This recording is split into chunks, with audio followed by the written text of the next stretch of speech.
I first saw Juliette Binoche when she starred in The English Patient, but it was only in 2000 that she began to fascinate me. After a stressful year working overseas, I chose to extend my layover in Paris to familiarize myself with the city and to improve my French. I stayed at a youth hostel where I shared a room with two French men. One of them had recently been kicked out of his house by his girlfriend, with whom he had just gotten into a fight. Since he was working full-time, he told me that I could use his monthly movie pass for the week. I was ecstatic about this for a few reasons. Watching movies would be a great way for me to improve my French listening comprehension. It also would give me a chance to take a break once or twice a day from walking around the city and from the heat of the summer. In the US, we don't have such a system of all-you-can-watch passes, so I jumped at the opportunity to relax through the French cinema, and all for free. As it turned out, there were two movies starring Binoche, Quelques jours en septembre and Paris. Upon further research, I have learned that she is quite different from her acting peers of the 1990s and 2000s, such as Sandrine Bonnaire, Emmanuelle Béard, Sophie Marceau, and Juliette Binoche. All actors have progressed throughout their careers by diversifying their roles. All stars have managed to become international figures in the movie world.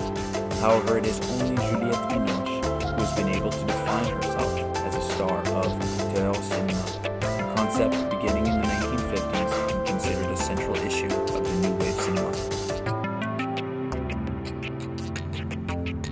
As you may know, this term came to represent movies where the director was regarded as the author of the movie. The author cinema theory says that the director has the creative voice behind the movie. Compared to her peers' more narrow stardom based on a stereotypical concept of female stardom and sexuality, Binoche came to represent a cerebral, anguished, and fragile character of femininity.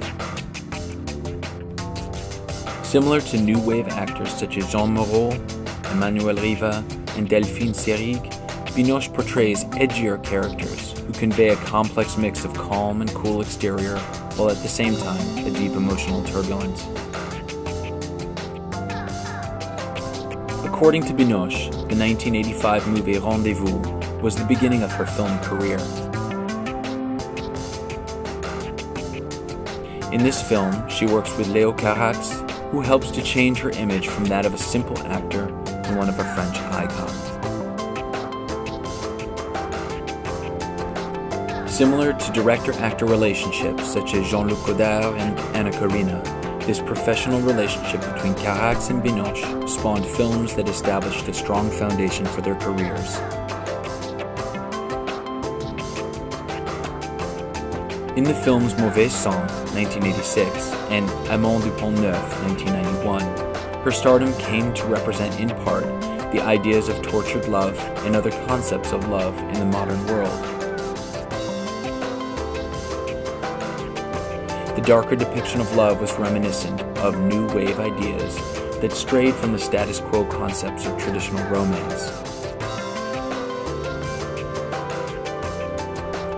But no matter what all the scholars say about Binoche, unlike my regard for US female stars who seemed too perfect and unbelievable, I was fascinated with her because she seemed like a normal person with believable emotions. To me, she seemed less polished and more real than other stars. As Jeanette Vincendo says in her book about stars and stardom in French cinema, Juliette Binoche has liquid brown eyes.